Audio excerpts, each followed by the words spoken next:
Good morning दोस्तों।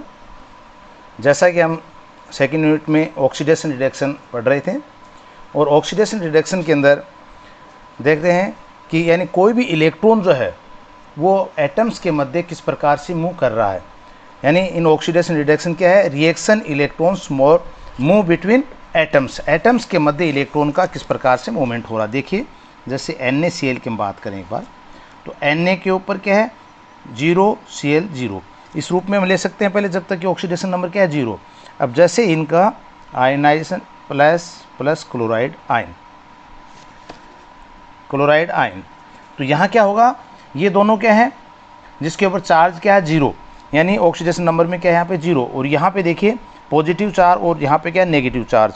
तो ये क्या हुआ, सोडियम से सोडियम यानी एक इलेक्ट्रॉन का निकलना क्या कहलाया यहाँ पे ऑक्सीडेशन, और क्लोरीन से क्लोराइड आयन का बनना यानी एडिशन ऑफ इलेक्ट्रॉन, यानी सोडियम से इलेक्ट्रॉन का निकलना plus electron oxidation, and chloride से इलेक्ट्रॉन का जुड़ना क्लोराइड आयन का बनना, दिस इज रिडक्शन।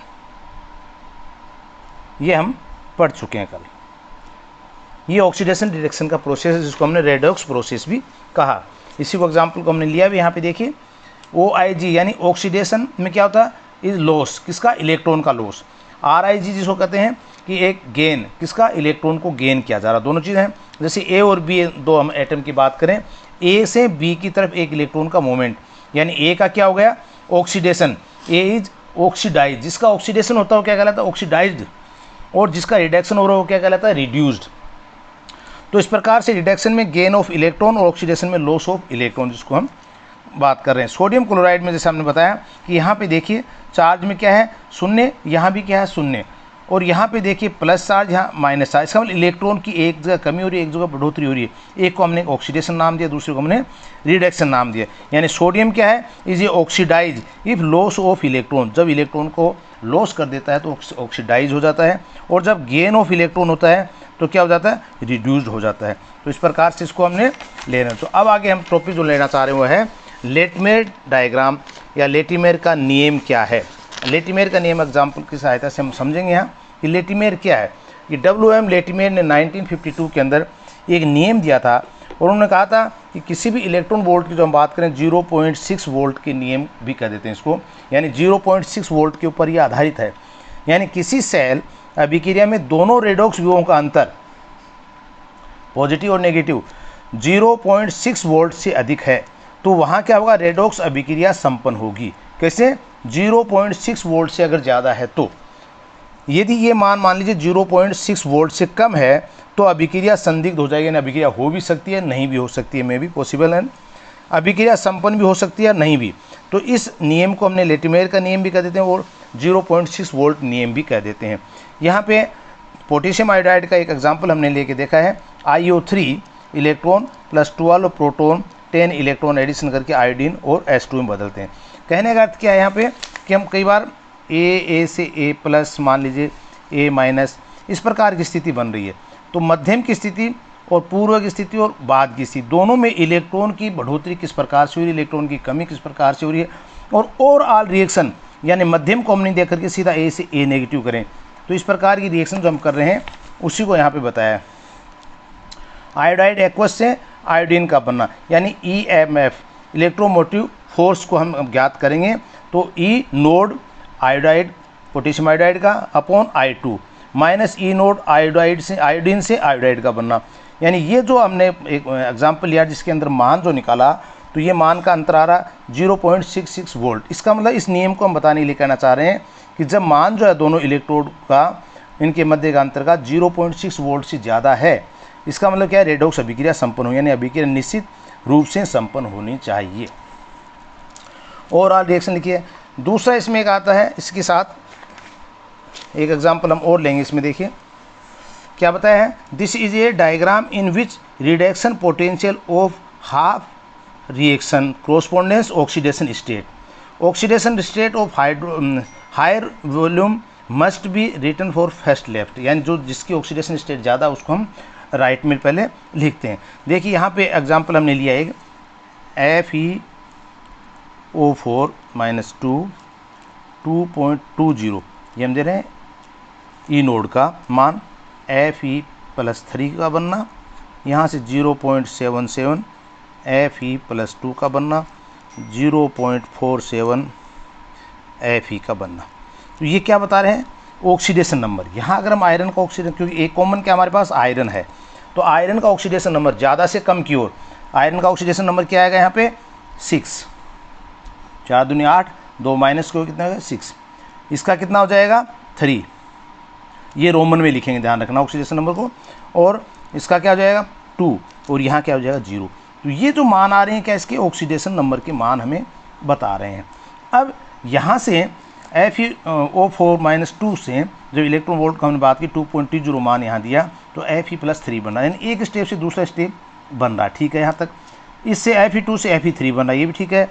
और Fe2 से Fe बन रहा है, तो यहाँ तक तो ठीक है। अब हम चाहें कि इसको Fe3 से सीधा Fe बने, इसका मतलब मध्यम का ये जो 2 पार्ट हैं इसको हम नहीं ले, और इसको जोड़ करके भी इसका मान हम नहीं निकाल सकते। ये जो अंतर आ रहा है या 0.057 आ रहा है, यानी डायरेक्ट प्रोसेस। लेटिमेयर ने क्या कहा? ये एक डायरेक्ट प्रोसेस है, इलेक्ट्रॉन ऑक्सीडेशन स्टेट के बढ़ते हुए क्रम से कम क्रम की ओर चलते जाएंगे। ऐसी एक रिएक्शन हम यहाँ पे बताते हैं इलेक्ट्रॉन वोल्ट की सहायता से। और डायरेक्ट रिएक्शन, अगर हम दोनों के अंतर से इसको मान को निकालें, तो ये अंतर क्या है? 0.77 और ये क्या? 0.47, तो ये 0.30 आ रहा है। तो इससे मान नहीं बैठ रहा, इसका मतलब ये मान कितना आ रहा है? 0.057 वोल्ट, ये मान इसका आएगा। अब ये कैसे आएगा इसको हम समझने लिए देखिए, फ्री एनर्जी होता है delta G 0 -n E node F। F क्या है? Faraday. E node electron volt, और n है नंबर ऑफ इलेक्ट्रॉन कितने ट्रांसफ़र हो रहे हैं। इसकी सहायता से हम इसको ज्ञात करते हैं। तो यहाँ पे रिएक्शन लिखें, Fe+3 प्लस इलेक्ट्रॉन Fe+2। ये जो मान आ रहा है हमारे पास क्या है? 0.77 वोल्ट। Fe2 से Fe3 का बनना, इसी की फर्स्ट रिएक्शन। सेकेंड रिएक्शन हम लिखेंगे इसको Fe2 से प्लस इलेक्ट्रॉन 2, और क्या बन गया? Fe। और ये मान जो, ये 1 मान लें, इसको 2 नोड मान लें, ये मान जो आ रहा है अपना क्या आ रहा है? 0.47 वोल्ट का मान आ रहा है। ठीक है, अब इसको रिएक्शन को हम ओवरऑल रिएक्शन को लिखें, तो ये क्या आएगी रिएक्शन हमारे पास? Fe+3 प्लस 3 इलेक्ट्रॉन और आगे Fe0, ये चीज़ आ रही है। तो डेल्टा G0 = 0.17 F। ये देखिए डेल्टा G0 क्या था? -n E node F = 0.17 F, ये चीज़ आ रही है। अब यहाँ से देखिए इलेक्ट्रॉन का कितना ट्रांसफ़र हो रहा है? 3 का, तो क्या जाता? 3 E node into F = 0.17 F। F से F कट जाएगा, तो क्या बचेगा? 3 E नोड 0.17। अब E नोड का अगर मान निकालें हम, ये कौन सा मान निकालें? थर्ड का, इसकी बात कर रहे हैं हम। इसको E3 भी कह सकते हैं, इसको E नोड 3 भी कह सकते हैं। तो इससे मान कितना आएगा हमारे पास? -0.17/3। तो यहाँ ये जो मान आएगा -0.052 का जो वॉल्यूम 7 मान जो ये आ रहा है। इसका मतलब कहने का अर्थ क्या है कि हम इस प्रोसेस को Fe2 से Fe3 से Fe2 में जाएं, Fe2 से Fe में जाएं, इस तरह से नहीं लेकर अगर हम डायरेक्ट अप्रोच करें Fe3 से direct Fe, 3 positive oxidation state से 0 की ओर जाएं, तो ये मान इतना आना चाहिए। तो ये मान किसे निकालते हैं हम? फ्री रिएक्शन है, या जिसको हम कह सकते हैं फ्री एनर्जी की रिएक्शन की सहायता से हम इसको मान को ज्ञात कर सकते हैं। तो ये मान निकाला जा सकता है। इसी में नेक्स्ट इक्वेशन का ही हम इसको ले आगे, एक और पॉइंट इसका है, ये लेटिमेयर का एक एग्जांपल और लें हम इसका। देखिए कॉपर का हम एग्जांपल लेते हैं, एक एग्जांपल से आपको समझना है इसको। कॉपर +2, ये मान जो आ रहा 0.153 वोल्ट, क्या बना? Copper plus. और फिर उसके बाद कॉपर ऑक्सीडेशन नंबर 0, ये 0.52 वोल्ट। अब हम चाहते हैं लेटिमेयर के नियम के अनुसार कि डायरेक्ट अप्रोच किससे? कॉपर +2 से कॉपर की बात, तो ये E नोड हमें ज्ञात करना है। ये हम याद कर लें, इसका लेटिमेयर डायग्राम हो जाएगा। तो लेटिमेयर डायग्राम में क्या बता रहा है, इसको बात करें तो क्या था हमारे पास, कॉपर +2 से कॉपर का बनना, कॉपर +2 से कॉपर का बनना, यानी ये हमें ई नोड जो है ज्ञात करना है। पहली रिएक्शन क्या थी, कॉपर +2 प्लस इलेक्ट्रॉन क्या बना, कॉपर प्लस, और ये E0 नोड 1 कह सकते हैं। ये क्या मान आ रहा है, 0.153 वोल्ट। सेकेंड रिएक्शन हमारे पास क्या है, कॉपर प्लस इलेक्ट्रॉन और क्या बना, कॉपर 0 है कॉपर, ये बन गया हमारे पास कितना आया, 0.52 का। तो यहाँ पे कॉपर प्लस से कॉपर प्लस का कट गया। अब हमारे पास क्या बच गया, ओवरऑल रिएक्शन की बात करें तो कॉपर +2 और 2 इलेक्ट्रॉन क्या बन गया, कॉपर 0, और इस प्रकार से नोड 3 आ जाएगा मान। क्या निकालेंगे इसका मान, N1E1 node plus N2 node upon N3। ये कैसे निकाला, N1 जो प्राथमिक इलेक्ट्रॉन कितना है हमारे पास, और E1 विभव का नोड क्या है, जो मान हमारे पास यह है। इसी प्रकार से N2 सेकेंड में इलेक्ट्रॉन कितने हैं, E नोड कितना है। फिर N3 जिसकी हम बात करें निकालें तो उसमें इलेक्ट्रॉन की संख्या कितनी आ रही है, इससे इसका मान हम निकाल सकते हैं। तो ये क्या आएगा हमारे पास, E नोड 3 का मान जो आएगा वो आएगा N1 में क्या 1 इलेक्ट्रॉन इंटू मान क्या 0.153 वोल्ट प्लस N2 में भी क्या हमारे पास 1 इलेक्ट्रॉन और मान कितना है 0.52 अपॉन टोटल क्या आ रहा हमारे पास 2 इलेक्ट्रॉन। तो ये जो मान निकालें वोल्ट का, ये मान लेटमेयर रिएक्शन की सहायता से, डायग्राम की सहायता से हम इसको ज्ञात कर सकते हैं कि डायरेक्ट अप्रोच से का मान कितना आ रहा है। इसको बोलते हैं लेटमेयर डायग्राम। किसी एक तत्व की विभिन्न ऑक्सीकरण अवस्थाओं से संबद्ध ऑक्सीकरण अभिक्रियाएं एवं उनके इलेक्ट्रोड विभवों को दर्शाने वाली जो रिएक्शन है वो क्या कहलाती है, लेटमेयर। यानी किसी एक तत्व की विभिन्न ऑक्सीकरण अवस्थाएं, जैसे हमने कॉपर की कॉपर +2, कॉपर +1, कॉपर 0 अवस्थाओं के संबंध, उनके मध्य जो रिलेशन है ऑक्सीकरण अभिक्रियाओं एवं उनके इलेक्ट्रोड विभव E0 नोड की जो बात कर रहे हैं को दर्शाने वाली संक्षिप्त सारांश क्या है, लेटमेयर आरेख कहलाता है। इसमें कॉपर का एक एग्जाम्पल लेकर के इसको हम बता सकते हैं। इसके बाद आता है इसके अंदर इसी से रिलेटेड एक चीज़ आती है रेडॉक्स साइकिल।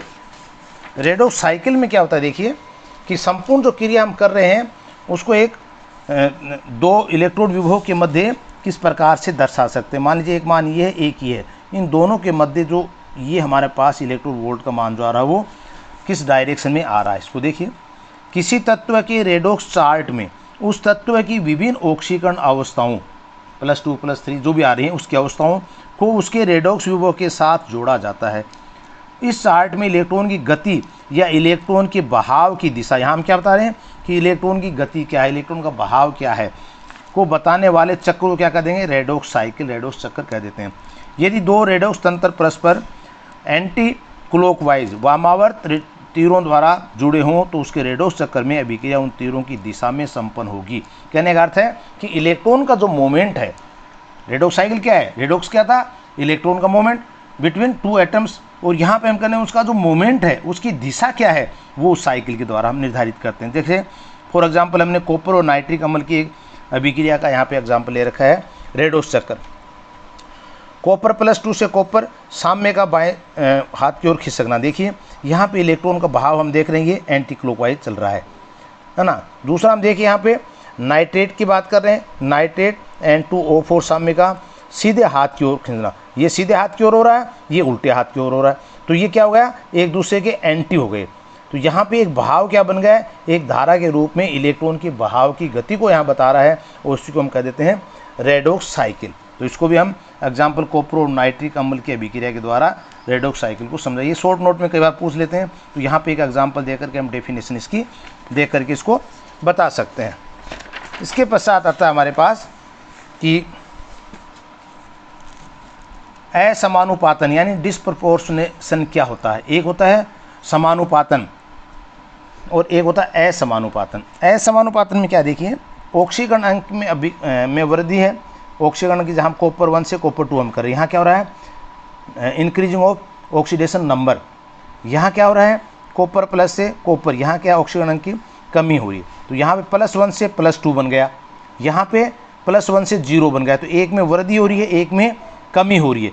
इन दोनों के मध्य का रास्ता क्या है वो देखिए, किसी एक तत्व का ऑक्सीकरण एवं अपचयन साथ साथ हो रहे हैं। यहाँ पे देखिए हम एक एग्जांपल लेते हैं कॉपर सल्फेट का। कॉपर सल्फेट का सॉल्यूशन को अगर हम पानी में डिजोल्व करते हैं टेस्ट ट्यूब में, तो आप देखेंगे उसके अंदर नीले रंग का विलयन बन जाता है। नीले रंग के विलयन के साथ भूरे रंग के भी ठोस कण मौजूद होते हैं। अब ये क्यों होते हैं देखिए, कॉपर प्लस, यहाँ पे 2 कॉपर आयन्स को हम ले कॉपर +2 आयन, यानी ऑक्सीडेशन नंबर कॉपर 1 से कॉपर 2 में बदला, +1 से +2 में चेंज हुआ, इसलिए इसका रंग जो था वो कैसा हो गया, नीले रंग का।